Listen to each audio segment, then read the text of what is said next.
Ontem à noite, depois de ouvir algumas notícias assim da igreja, em sites assim que são sites que não trazem tendências ideológicas nem nada, mas coisas verdadeiras, coisas verídicas que eu pude ver.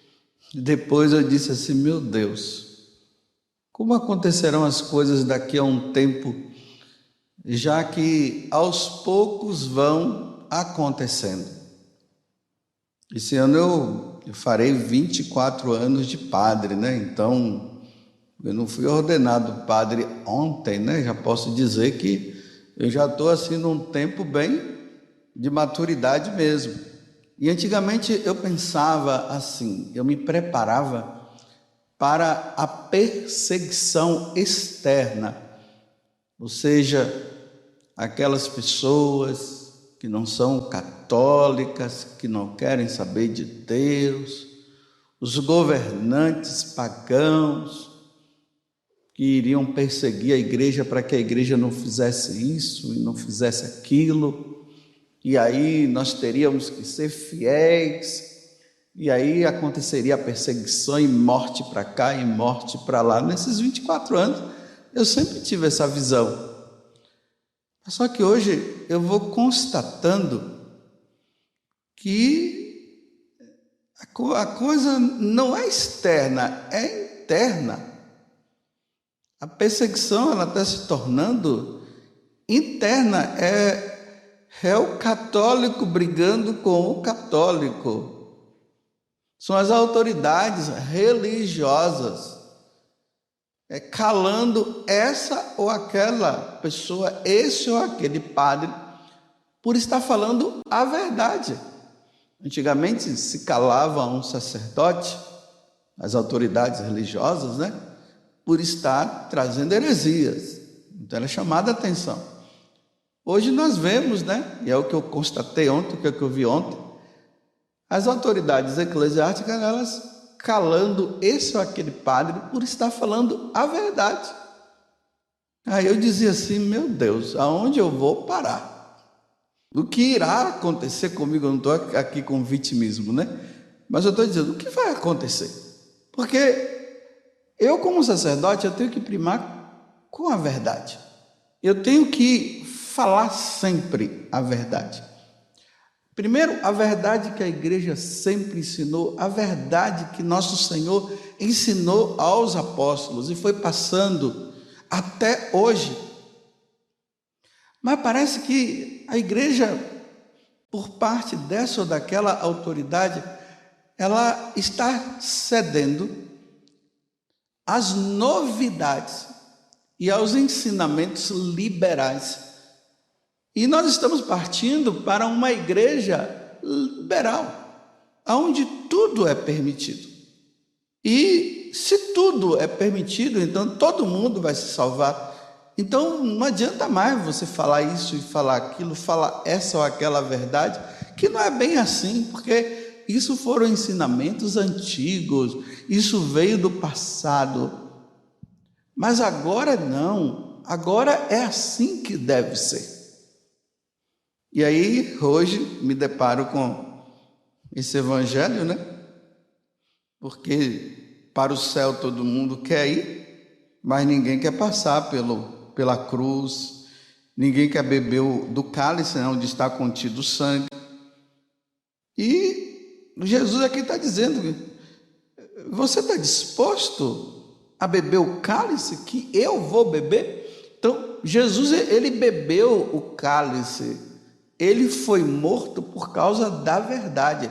As autoridades religiosas do tempo de Jesus não toleraram a verdade que Jesus trouxe, porque eles estavam no caminho errado e eles estavam gostando daquele caminho.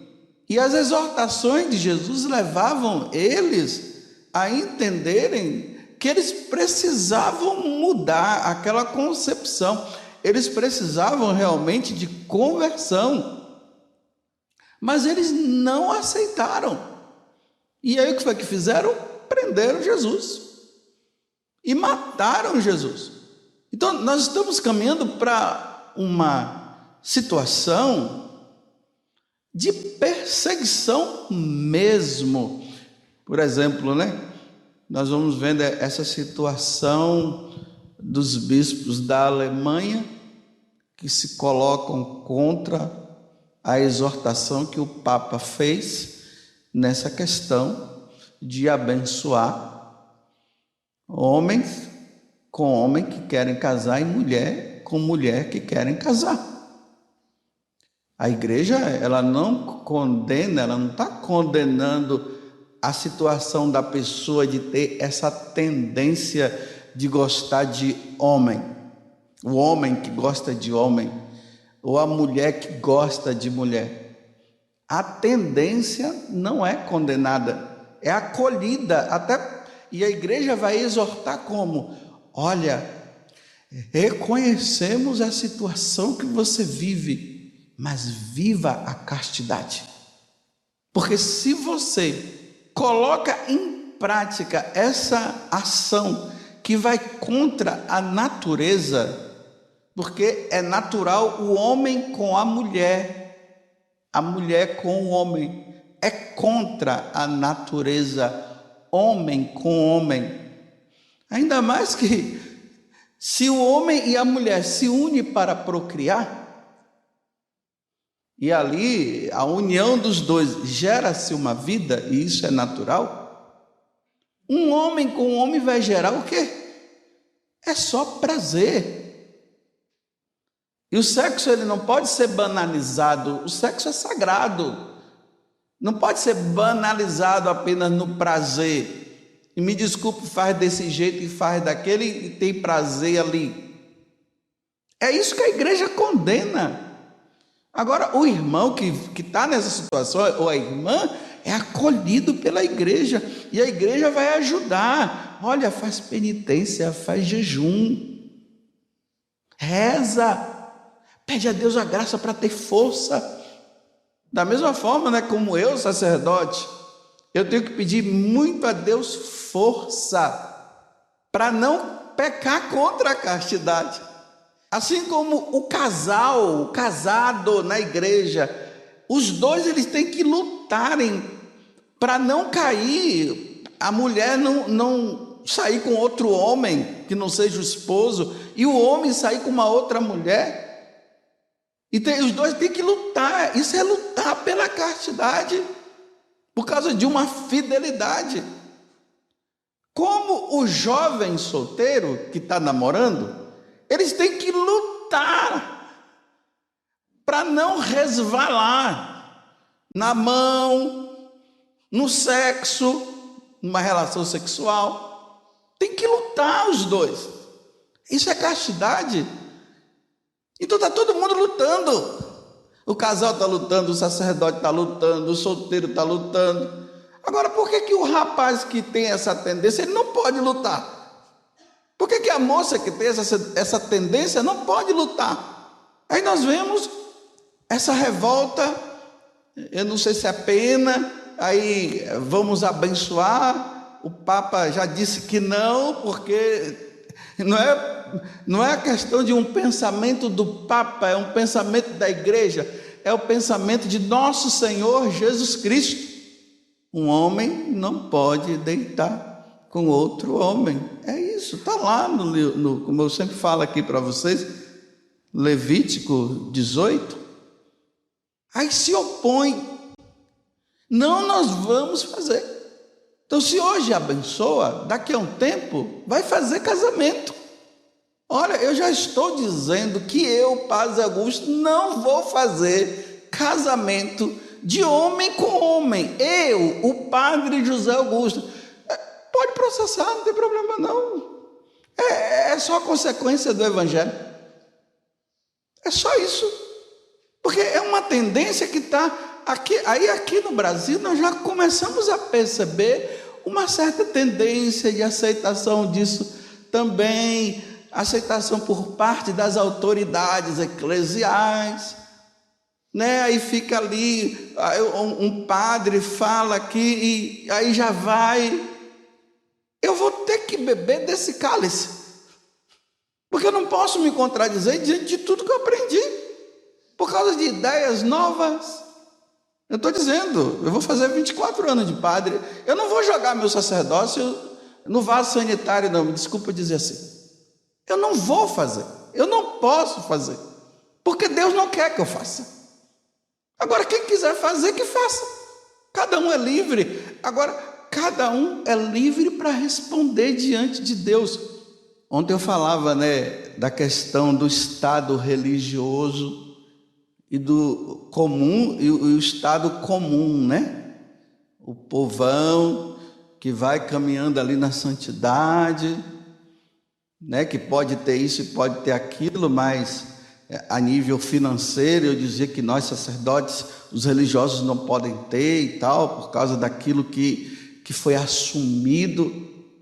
E aqui tem uma coisa mais interessante que eu queria trazer para vocês hoje também. Os sacerdotes, eles deveriam ser homens que deveriam estar numa fase de união com Deus tão grande, mas tão grande, que deveriam estar tudo levitando por aí. Tamanha a santidade. Tamanha a santidade do encargo recebido. Então há uma exigência maior para eu que sou padre, de viver com mais empenho a santidade do que qualquer pessoa, até mesmo mais do que o religioso e a religiosa, e até mais do que o povão. Por quê? Meu Deus, eu consagro o pão e o vinho, eu absolvo os pecados. Por isso a santidade minha tem que ser mais, tem que ser maior. Eu não dá para eu, até nós sacerdotes não deveríamos nem cair em pecado venial. Se já não era para cair em venial, imagine no mortal, diante do encargo recebido. Ainda mais que nós sacerdotes somos um outro Cristo, persona Cristo, a pessoa de Cristo. Então a santidade nossa, ela deve ser tão grande que não dá para a gente permitir determinadas coisas. Aí veja, hoje todo mundo pode receber a comunhão. A igreja liberal é a igreja que todo mundo pode receber a comunhão. E tem padres que estão dizendo que todo mundo deve receber. E quando está ali celebrando a missa, na hora da Eucaristia, tem gente que não levanta, obriga a pessoa a levantar, vem cá comungar. Por que você não quer comungar? Se Jesus veio para os pecadores. Não! A igreja verdadeira diz que nem tudo pode. Algumas coisas podem, outras não. É o sim, sim e o não, não, como Jesus disse. O resto vem de quem? Do maligno. Mas é assim. E o pior é quando nós vamos vendo que os fiéis estão gostando dessa vida, dessa ação, onde todo mundo pode viver do jeito que viver, porque Deus é amor e Deus é misericórdia. Então cada um faz o que quer e não está nem aí mais, porque esse ou aquele ensinou. Eu vou pagar muito caro, eu vou pagar mais caro do que vocês diante do trono de Deus quando eu for lá, porque eu sou sacerdote. E aí vem a minha luta, É a luta diária, é a luta constante, para cada vez mais eu ser de Deus. Imagine esses místicos que tiveram a graça, Deus mostrou o inferno, o paraíso, e mostrou o purgatório também. Aí mostra lá, que os sacerdotes no inferno, eles vão ocupar o lugar mais cruel. O lugar mais cruel, aquele lugar que é o lugar mesmo do sofrimento maior, porque é o sofrimento, mas tem um sofrimento maior. Fala-se que tem uma hierarquia de sofrimento lá no inferno. Se é verdade, eu não sei, porque eu nunca fui lá e nem quero ir. Deus me livre de ir para lá.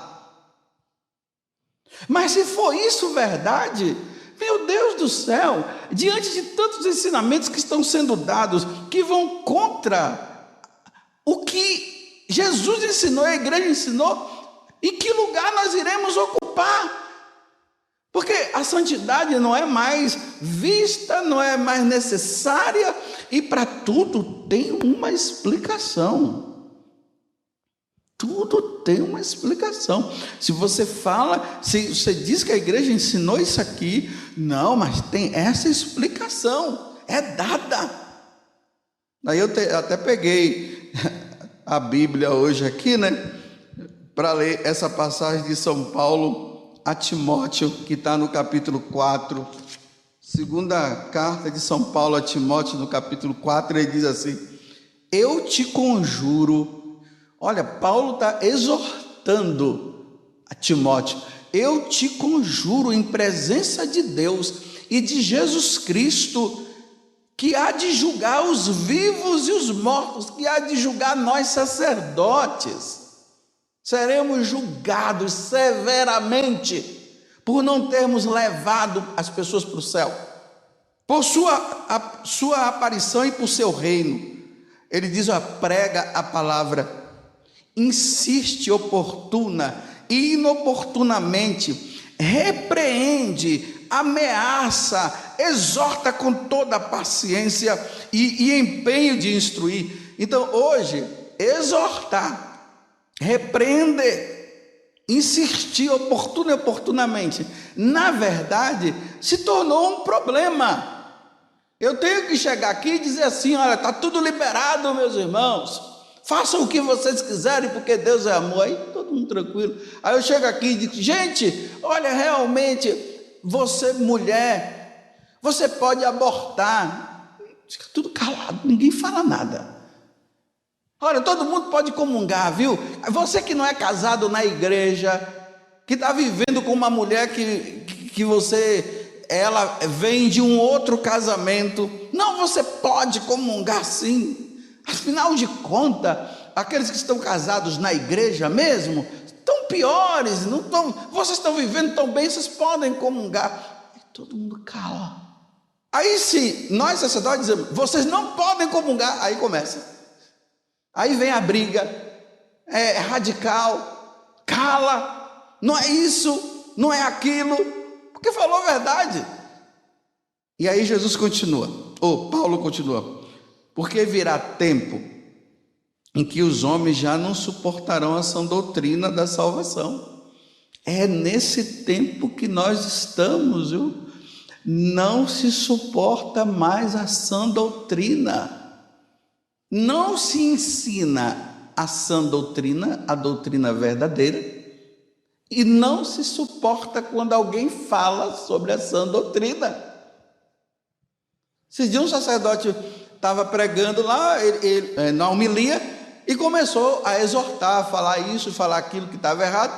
Uma pessoa lá se julgou dona da verdade e começou a brigar com o padre, e isso está lá no vídeo, chamando o padre de homofóbico, um monte de coisa. E o padre continuou, muito educado. O padre, está vendo? É isso aí, as pessoas não estão suportando mais ouvir a verdade. Aí ele foi exortado pelo bispo depois, que não deveria ter falado aquilo. Então vai falar o quê? Está vendo como não está suportando mais a sã doutrina? Quando você fala a verdade, você é calado. Por quê? Aí continua: porque virá tempo em que os homens já não suportarão a sã doutrina da salvação, levados pelas próprias paixões e pelos pruridos de escutar novidades, ajuntarão mestres para si. Então, não vai ser discípulo de Cristo, vai ser discípulo dessas pessoas que ensinam errado e que é conveniente para eles viverem assim. Então é bom. Nossa, eu gosto tanto daquele padre. Por quê? Porque ele disse que eu, apesar de não ser casado na igreja, eu posso comungar. Ai, que bonito, né? Eu gosto tanto dele. Ele não me julga. Bem, ele pode não estar te julgando, mas que você vai ser julgado diante da presença de Deus um dia, você vai. Na igreja camarada, boazinha, onde permite tudo, ninguém precisa mudar de vida, todo mundo é só continuar do mesmo jeito que está. apartarão os ouvidos da verdade, é assim que está hoje, e se atirarão às fábulas. Tu, porém, sê prudente em tudo, paciente nos sofrimentos, cumpre a missão de pregador do evangelho e consagra-te ao teu ministério. Aí Paulo depois vai dizer que ele está chegando o tempo dele morrer, né? Porque está no final da vida já. Então ele está dizendo, então, ó, Timóteo, você vai ficar no meu lugar aí, então faça a sua parte. Porque já vão cortar a minha cabeça já, viu? Vão cortar meu pescoço, melhor dizendo. Se você quiser ser fiel, vai cortar o teu também. Aí você vê os fiéis divididos, né? Eu não gosto daquele padre não, porque aquele dali fala a verdade, não gosto nem de ouvir ele, porque ele fala aquilo que eu não quero. Eu gosto daquele, porque aquele é tão bonzinho, não? Você viu que ele é tão amoroso, ele é tão bonitinho, para ele, que não exorta, não fala nada. Uma igreja que não se converte, não muda de vida, as pessoas não buscam a confissão, vivem de qualquer jeito, e está assim. Então eu quero dizer, eu tenho que me pôr do lado de Jesus Cristo. Agora, eu vou ter força, eu não sei. Ontem, na hora que eu fui dormir, eu dizia, Jesus, dá vontade, sabe de quê? De ir para um lugar e ficar lá sozinho, celebrando missa, e não incomoda ninguém. Mas não dá para fazer isso também. Porque como vai salvar os outros? Já que eu estou falando aqui também para os membros da comunidade, será que vocês que são membros da comunidade estão todos mesmo firmes na doutrina? Ou vocês já estão no liberalismo também, dizendo assim, não é bem assim também não. É exagero. O que é que tem? Imagine pregadores do evangelho que ficam dizendo por aí que, olha, o que é que tem? Não é bem assim. Agora sabe qual é o problema? É porque nós nos deparamos na nossa casa com os nossos irmãos, parentes e tudo, que estão numa condição errada. Aí não é melhor ficar no mais ou menos? Acreditando que está tudo bem? Agora as mulheres estão cortando o cabelo igual homem. Não é nem questão de cortar o cabelo igual homem, né? É que tira tudo, fica só o couro cabeludo. Você olha para aquela pessoa, você não sabe se é mulher ou se é homem. Não dá mais para distinguir. Agora está uma onda lá da questão ortográfica, né? Que não pode mais dizer ele e ela. É tudo eles. Isso. É um negócio lá que eu não vou nem perder tempo com isso. Não tem nada a ver. Que bagunça, meu Deus. Olha, eu espero que no tempo que a coisa estiver tão bagunçada, eu já esteja lá, prestando contas a Deus dos meus atos. Porque eu estou vendo que cada vez mais é assim, olha, você fala, você está ali conversando com seus irmãos no sacerdócio, aí você diz assim, que Deus é amor. Aí cada um tem uma ideia, cada um fala isso, aí a pessoa vai buscando a justificativa. Não é nos santos padres, não é no Santo Tomás de Aquino, não é no Santo Agostinho, não, em São João Crisóstomo, São Jerônimo, não, é naquele teólogo pagão, é naquele filósofo pagão.